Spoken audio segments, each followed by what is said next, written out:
ಸಾಕಷ್ಟು ಟೀಕೆ ಟಿಪ್ಪಣಿಗಳ ನಡುವೆ ಶಕ್ತಿ ಯೋಜನೆ ಹೊಸ ಮೈಲುಗಲ್ಲನ್ನ ಸ್ಥಾಪಿಸಿದೆ.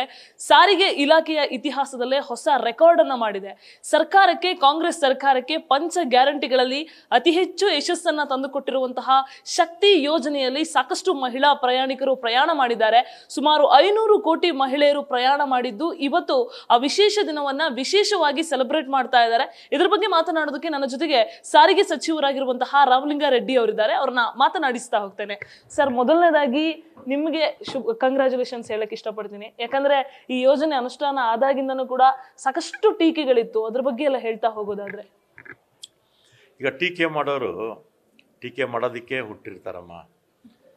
ಈಗ ನಾವು ಈ ಶಕ್ತಿ ಕಾರ್ಯಕ್ರಮ ಮಹಿಳೆಯರಿಗೆ ಉಚಿತ ಪ್ರಯಾಣ ಅಂತೇಳಿ ನಾವು ನಮ್ಮ ಪ್ರಣಾಳಿಕೆಯಲ್ಲಿ ಘೋಷಣೆ ಮಾಡಿದಾಗ BJP ಪಕ್ಷ ಇದು ಚುನಾವಣೆ ಘೋಷಣೆ ಅಷ್ಟೇ, ಇವರು ಮಾಡೋದಿಲ್ಲ ಅಂತ ಹೇಳಿದರು.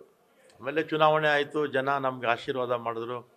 ನಾವು ನಮ್ಮ ಸರ್ಕಾರ ಮೇ 20ಕ್ಕೆ ಅಧಿಕಾರಕ್ಕೆ ಬಂತು. ಜೂನ್ 11ನೇ ತಾರೀಕು ಈ ಕಾರ್ಯಕ್ರಮ ಪ್ರಾರಂಭ ಮಾಡಿದ್ವಿ. 20 ದಿವಸದಲ್ಲಿ ಕಾರ್ಯಕ್ರಮ ಪ್ರಾರಂಭ ಮಾಡಿದ್ವಿ. ಆ ಸಂದರ್ಭದಲ್ಲಿ ಅನೇಕ ನಮಗೆ ಸಮಸ್ಯೆಗಳಿತ್ತು. ಹಿಂದಿನ ಸರ್ಕಾರದಲ್ಲಿ ಬಸ್ಸುಗಳನ್ನು ನಾನಾ ಕಾರಣದಿಂದ ತಗೊಂಡಿರಲಿಲ್ಲ. BMTC ಹೊರತುಪಡಿಸಿ ಒಂದು 450 ಬಸ್ ತೊಗೊಂಡಿದ್ರು. 4 ವರ್ಷ ಸತತವಾಗಿ ತೊಗೊಂಡಿರಲಿಲ್ಲ. ಬೇರೆ 3 ಕಾರ್ಪೊರೇಷನಲ್ಲಿ. ಆಮೇಲೆ ರಿಕ್ರೂಟ್ಮೆಂಟು ಮಾಡಿರಲಿಲ್ಲ. ನಾನು ಹಿಂದೆ ಇದೇ ಇಲಾಖೆ ಮಂತ್ರಿ ಆಗಿದ್ದಾಗ ರಿಕ್ರೂಟ್ಮೆಂಟ್ ಮಾಡಿದ್ದು. ಆಮೇಲೆ ಕರೋನಾ ಸಂದರ್ಭದಲ್ಲಿ 3800 ಬಸ್ಸುಗಳನ್ನು ನಿಲ್ಲಿಸ್ಬಿಟ್ಟಿದ್ರು. 3800 ಬಸ್ಸು ಅಂದರೆ ಹತ್ತಿರ ಒಂದು 20,000 ಶೆಡ್ಯೂಲ್ಸ್ ಮೇಲೆ ಆಗುತ್ತೆ. 20,000 ಶೆಡ್ಯೂಲ್ಸ್ ಆಗುತ್ತೆ. ಈಗ ನಮ್ಮಲ್ಲಿ 1,54,000 ಶೆಡ್ಯೂಲ್ಸ್ ಇತ್ತು ನಮ್ಮ ಸರ್ಕಾರ ಬಂದಾಗ.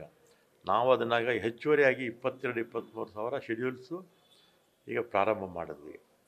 ಆಮೇಲೆ ಇವರು ಬೊಮ್ಮಾಯಿಯವರು ಮುಖ್ಯಮಂತ್ರಿಗಳಾಗಿದ್ದಾರಲ್ಲ, ಮಾಜಿ ಆಗಿದ್ದಾಗ ಅವರೇ ಕಾಮೆಂಟ್ ಮಾಡಿದ್ರು. ಈ ಶಕ್ತಿ ಕಾರ್ಯಕ್ರಮ ಪ್ರಾರಂಭ ಆದಮೇಲೆ 1 ತಿಂಗಳು 2 ತಿಂಗಳಿಗೇನೆ ಏನಂತ ಹೇಳಿದ್ರೆ ಅಂದರೆ BMTCನಲ್ಲಿ ಇದು ರೋಡ್ ಟ್ರಾನ್ಸ್ಪೋರ್ಟ್ ಕಾರ್ಪೊರೇಷನ್ನಲ್ಲಿ ಹಣ ಇಲ್ಲದೆ ಎಲ್ಲಂದರೆ ಅಲ್ಲಿಗೆ ಡೀಸೆಲ್ ಹಾಕೋಕ್ಕಾಗಿದೆ, ಬಸ್ಸುಗಳು ನಿಲ್ಲಿಸ್ಬಿಡ್ತಾರೆ, ಸಂಬಳ ಸರಿಯಾಗಿ ಕೊಡೋದಿಲ್ಲ ಅಂತೆಲ್ಲ ಕಾಮೆಂಟ್ ಎಲ್ಲ ಮಾಡಿದ್ರು. ಅದೆಲ್ಲ ಅವರು ಏನು ಕಾಮೆಂಟ್ ಮಾಡಿದ್ರು BJPಯವರು ಕೆಲವು ಸಂದರ್ಭದಲ್ಲಿ ಮಾತ್ರ JDS ಅವ್ರು ಮಾಡಿದ್ರು. ಅದನ್ನೆಲ್ಲ ಮೀರಿ ನಾವು ಇವತ್ತು ನಮ್ಮ ಕಾರ್ಯಕ್ರಮವನ್ನು ಸುಮಾರು 5,100 ಬಸ್ಸುಗಳನ್ನು ಹೊಸದಾಗಿ ಸೇರಿಸ್ಕೊಳ್ಳೋದ್ರ ಜೊತೆಗೆ ಇನ್ನೂ 700-800 ಬರಬೇಕು. ಮತ್ತು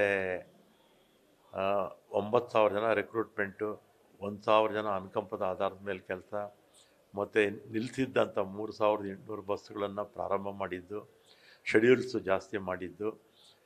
ಮತ್ತು ಪ್ರಾರಂಭದಲ್ಲಿ ಸ್ವಲ್ಪ ಶಾಲಾ ಮಕ್ಕಳಿಗೆ ಒಂದೇ ಸಲ ಏನಾಗೋಯ್ತು, 20-25 ಲಕ್ಷ ಜನ ಜಾಸ್ತಿ ಓಡಾಡೋಕ್ಕೆ ಪ್ರಾರಂಭ ಮಾಡಿದ್ರು. 80-85 ಲಕ್ಷದಿಂದ 1 ಕೋಟಿ ರೀಚ್ ಆಗೋಯಿತು. ಈ ಸಂದರ್ಭದಲ್ಲಿ ಸ್ವಲ್ಪ ಪ್ರಾರಂಭದಲ್ಲಿ ಸಮಸ್ಯೆಗಳಾಯಿತು. ಈಗ ಅದನ್ನೆಲ್ಲ ಕೂಡ ನಿವಾರಣೆ ಮಾಡಿಕೊಂಡು ಇವತ್ತಿಗೆ 500 ಕೋಟಿ ರೀಚ್ ಆಗುತ್ತೆ.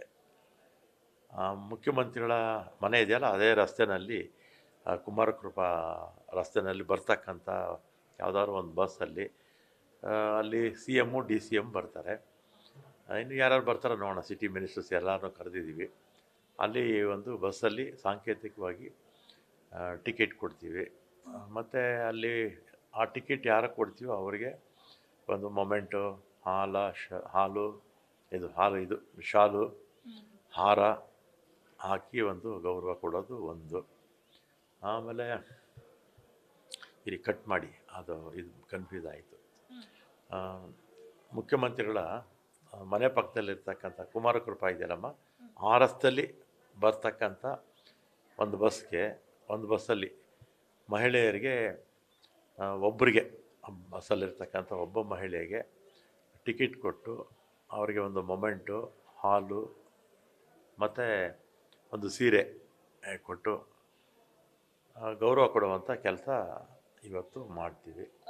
ಸರ್, ಈಗ CM ಇವತ್ತು ಕಂಡಕ್ಟರ್ ಆಗ್ತಾರೆ ಅನ್ನುವಂಥದ್ದೇ ಒಂದು ಕೌತುಕ ಎಲ್ಲರಲ್ಲೂ ಇರುವಂಥದ್ದು. ಆ ಮಹಿಳೆ ಆಯ್ಕೆ ಯಾವ ರೀತಿಯಾಗಿ ಆಗಿದೆ? ಅನಿರೀಕ್ಷಿತನಾ ಅಂದರೆ ಅನ್ಎಕ್ಸ್ಪೆಕ್ಟೆಡ್ ಆಗಿ ಅವರು ಬರೋದಾ ಅಥವಾ ಮೊದಲೇ ಆಯ್ಕೆ ಆಗಿತ್ತಾ, ಹೇಗೆ? ಇಲ್ಲ, ಇವತ್ತು ಟಾರ್ಗೆಟ್ ರೀಚ್ ಆಗುತ್ತೆ. 500ನೇ ಟಿಕೆಟು ಸಾಂಕೇತಿಕವಾಗಿ ಅಲ್ಲಿ ಕೊಡ್ತೀವಿ ಅಷ್ಟೇ. ಸರ್, ಇನ್ನೊಂದು, ಈ ಶಕ್ತಿ ಯೋಜನೆ ಅನ್ನುವಂಥದ್ದು ಬೇರೆ ಬೇರೆ ರಾಜ್ಯಗಳಿಗೂ ಕೂಡ ಮಾದರಿಯಾಗಿತ್ತು. ನಮ್ಮ ರಾಜ್ಯದಲ್ಲಿ ಅನುಷ್ಠಾನ ಆದ್ಮೇಲೆ ಬೇರೆ ಬೇರೆ ರಾಜ್ಯಗಳಲ್ಲೂ ಕೂಡ ಇದು ಅನುಷ್ಠಾನ ಆಗೋಕೆ ಶುರುವಾಯಿತು. ಸೊ ಅದ್ರ ಬಗ್ಗೆ ಹೇಳೋದಾದ್ರೆ, ಈಗ ಮಹಾರಾಷ್ಟ್ರದವರು ಬಂದು ನೋಡ್ಕೊಂಡೋದ್ರು. ಬರೀ ಶಕ್ತಿನೇ ಅಲ್ಲ, ನಮ್ಮಲ್ಲಿರ್ತಕ್ಕಂಥ ಟೆಕ್ನಾಲಜಿ, ನಮ್ಮಲ್ಲಿ ಏನೇನು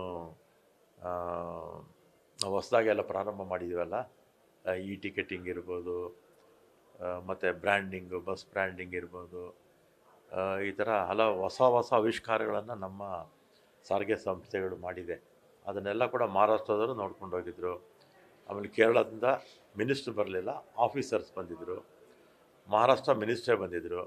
ಆಂಧ್ರ ಪ್ರದೇಶದಿಂದ 3 ಜನ ಮಿನಿಸ್ಟ್ರುಗಳು ಬಂದಿದ್ದರು.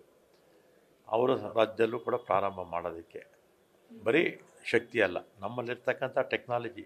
ಯಾಕಂದರೆ ನಮಗೆ 600ಕ್ಕಿಂತಲೂ ಹೆಚ್ಚು ರಾಷ್ಟ್ರೀಯ ಅಂತಾರಾಷ್ಟ್ರೀಯ ಪ್ರಶಸ್ತಿಗಳನ್ನು ಪಡೆದಿರ್ತಕ್ಕಂಥ ಏಕೈಕ ಸಂಸ್ಥೆ ನಮ್ಮ ದೇಶದಲ್ಲಿ.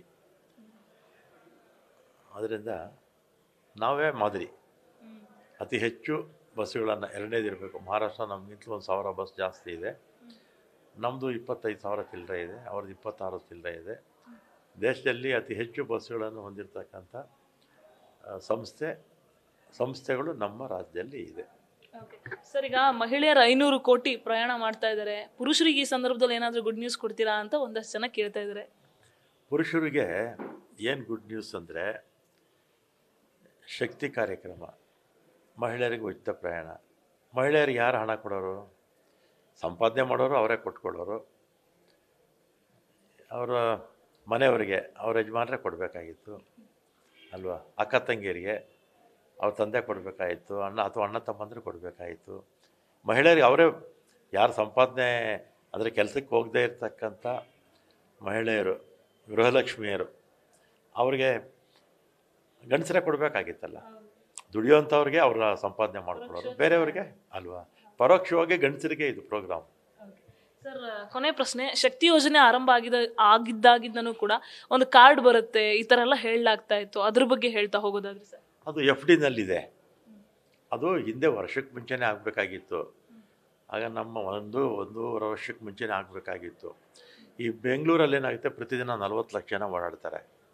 ಆ 40 ಲಕ್ಷ ಜನ ಏನಾಗುತ್ತೆ, ನಮ್ಮಲ್ಲಿ ಬಸ್ ಸ್ಟಾಪ್ಸು ಭಾಳ ಹತ್ತತ್ರ ಇರುತ್ತೆ. ನಮ್ಗೆ ಸಮಸ್ಯೆ ಆಗಿತ್ತಂತ, ಯಾಕಂದರೆ ಬಸ್ಸಲ್ಲಿ ಜನ ಪೂರ್ತಿ ಇದ್ದಾಗ ಈ ಕಂಡಕ್ಟರ್ ಟಿಕೆಟ್ ಕೊಡೋಷ್ಟರಲ್ಲಿ ಇಳಿಬಿಟ್ಟಿರ್ತಾರೆ. ಆದ್ದರಿಂದ ನಮ್ಮ ಸಮಸ್ಯೆ ಆಗಿದ್ದಂಥ BMTC MD ಅವರು ಸ್ವಲ್ಪ ನಮಗೆ ಸಮಯ ಕೇಳಿದರು. ಅದಾದಮೇಲೆ ಈಗ FDನಲ್ಲಿದೆ. ಮೊನ್ನೆ ರಿವ್ಯೂ ಮೀಟಿಂಗಲ್ಲೂ ಕೂಡ ಮಾತಾಡಿದೆ. FD ಅವರು ಒಂದ್ಸರಿ ಕ್ಲಿಯರೆನ್ಸ್ ಕೊಟ್ಟರೆ ಆಮೇಲೆ ನಾವು ಕಾರ್ಡ್ ಕೊಡ್ತೀವಿ. ಆವಾಗ ನಿಖರವಾಗಿ ಎಷ್ಟು ಜನ ಓಡಾಡಿದ್ದಾರೆ ಅಂತ ಗೊತ್ತಾಗುತ್ತೆ. ಈಗೇನು ಆಧಾರ್ ಕಾರ್ಡ್ ಇದೆಯಲ್ಲ, ಅದು ನಮ್ಮ ರಾಜ್ಯದ ಆಧಾರ್ ಕಾರ್ಡ್ ಯಾರಿದ್ದಾರೆ ಅವರಿಗೆಲ್ಲ ಕೂಡ ಉಚಿತವಾಗಿ ಕೊಡ್ತಾ ಇದ್ದೀವಿ. ಸರ್, ಕೊನೆ ಪ್ರಶ್ನೆ. ಶಕ್ತಿ ಯೋಜನೆ ಆರಂಭ ಆದಾಗಿಂದ ಇಲ್ಲಿವರೆಗೂ ಕೂಡ ಶಕ್ತಿ ಯೋಜನೆ ನಿಲ್ಲುತ್ತೆ ಅಂತ ಕುಟುಕಿರುವಂತಹ ವಿಪಕ್ಷಗಳಿಗಾಗಲಿ ಅಥವಾ ಒಂದಷ್ಟು ಜನಕ್ಕಾಗಲಿ ಟೀಕಿಸಿದವರಿಗೆ ನಿಮ್ಮ ಉತ್ತರ ಏನು ಸರ್? ಈಗ BJP JDS BJPಯವರಂತೂ ಅವರ ಚುನಾವಣೆ ಪೂರ್ವದಲ್ಲಿ ನಾವು ಪ್ರಣಾಳಿಕೆ ಎಲ್ಲ ಪಕ್ಷಗಳು ಬಿಡ್ತಾರೆ. ನಮ್ಮ ಪಕ್ಷ ಕೂಡ ಚುನಾವಣೆ ಸಂದರ್ಭದಲ್ಲಿ ಪ್ರಣಾಳಿಕೆಯಲ್ಲಿ 2018 ಹೇಳ್ತೀನಿ ನಾನು, 165 ಘೋಷಣೆ ಮಾಡಿದ್ವಿ ನಾವು. ಅದರಲ್ಲಿ 158 ಘೋಷಣೆ ನಾವು ಈಡೇರಿಸಿದ್ವಿ ಹಿಂದಿನ ಸರ್ಕಾರದ್ದು. ಯಾಕೆಂದರೆ ಈ ಸರ್ಕಾರದ್ದು ಇನ್ನೂ 3 ವರ್ಷ ಇದೆ. ಅದೇ BJPಯವರು 2018 ಚುನಾವಣೆಯಲ್ಲಿ 600 ಆಶ್ವಾಸನೆಗಳನ್ನು ಘೋಷಣೆ ಮಾಡಿದರು. 19ಕ್ಕೆ ಅವರು ಅಧಿಕಾರಕ್ಕೆ ಬಂದರು, 23ವರೆಗೂ ಇದ್ದರು. 600 ಘೋಷಣೆಗಳಲ್ಲಿ ಅವರು ಕಾರ್ಯಗತ ಮಾಡಿದ್ದು ಕೇವಲ 60 ಅಷ್ಟೇ. ಅದರಿಂದ ಅವರು ಮಾಡೋದಿಲ್ಲ ಅಂಥೇಳಿ ಕಾಂಗ್ರೆಸ್ ಅವರು ಮಾಡೋದಿಲ್ಲ ಅಂತ ಅಪಪ್ರಚಾರ ಮಾಡ್ತಾಯಿದ್ರು. BJPಯವರು ಯಾವತ್ತೂ ಕೂಡ ಕೆಲಸಗಾರಲ್ಲ. ಅವರು ಪ್ರಾಕ್ಟಿಕಲ್ಲಾಗಿ ಪಬ್ಲಿಕ್ ಕೆಲಸ ಮಾಡಲ್ಲ. ನಾವು ಪಬ್ಲಿಕ್ ಕೆಲಸ ಮಾಡ್ತೀವಿ. ನಮಗೆ ಕೆಲಸ ಮಾಡೋದ್ರಿಂದನೇ ನಮಗೆ ಓಟ್ ಬರೋದು. ಕೆಲಸ ಮಾಡದೇ ಇದ್ದರೆ ನಮಗೆ ಜನ ಮತ ಹಾಕಲ್ಲ. ಆ ದೃಷ್ಟಿಯಿಂದ ನಾವು ಕೆಲಸ ಮಾಡ್ತೀವಿ. BJPಯವರು ಏನು ಮಾಡ್ತಾರೆ, ಧರ್ಮದ ಹೆಸರಲ್ಲಿ ಓಟ್ ಕೇಳ್ತಾರೆ, ದೇವರ ಹೆಸರಲ್ಲಿ ಓಟ್ ಕೇಳ್ತಾರೆ. ಅದರಿಂದ ಅವರು ಯಶಸ್ವಿನೂ ಆಗಿದ್ದಾರೆ. ಅದರಿಂದ ಅವರು ಕೆಲಸದ ಬಗ್ಗೆ ಅವ್ರಿಗೆ ಹೆಚ್ಚು ಆಸಕ್ತಿ ಇಲ್ಲ. ಇದಿಷ್ಟು ಸಾರಿಗೆ ಸಚಿವರಾಗಿರುವಂತಹ ರಾಮಲಿಂಗಾರೆಡ್ಡಿ ಅವರು ನ್ಯೂಸ್ ಫಸ್ಟ್ಗೆ ಹೇಳ್ತಾ ಇರುವಂತಹ ಮಾಹಿತಿ. ಅಂದ್ರೆ ಶಕ್ತಿ ಯೋಜನೆಯನ್ನ ಯಶಸ್ವಿಯಾಗಿ ಅನುಷ್ಠಾನ ಮಾಡಿದ್ದೀವಿ, ಯಶಸ್ವಿಯಾಗಿ ಅದನ್ನ ಮುಂದುವರಿಸಿಕೊಂಡು ಹೋಗ್ತೀವಿ ಅನ್ನೋ ಮೂಲಕ ಮಹಿಳೆಯರೆಲ್ಲರಿಗೂ ಕೂಡ ಈ ಮೂಲಕ ಗುಡ್ ನ್ಯೂಸ್ ಅನ್ನ ಕೊಟ್ಟಿದ್ದಾರೆ. ಜೊತೆಗೆ ಇವತ್ತು 500 ಕೋಟಿಯ ಪ್ರಯಾಣ ಕಂಪ್ಲೀಟ್ ಆಗೋದ್ರಿಂದ, ಮಹಿಳೆಯರ ಪ್ರಯಾಣ ಕಂಪ್ಲೀಟ್ ಆಗಿರೋದ್ರಿಂದ ಆ ಒಂದು ಟಿಕೆಟ್ ಅನ್ನ ಯಾವ ಮಹಿಳೆ ಪಡ್ಕೊಳ್ತಾರೆ ಅನ್ನುವಂತಹದ್ದೇ ಕಾತುರತೆಯನ್ನ ಕೂಡಿರುವಂತಹದ್ದು. ಕ್ಯಾಮರಾಮನ್ ನವೀನ್ ಜೊತೆ Pragathi Shetty, news first Bengaluru. News first ನಿರ್ಭೀತಿಯಿಂದ ನಿಮ್ಮ ಪರವಾಗಿ.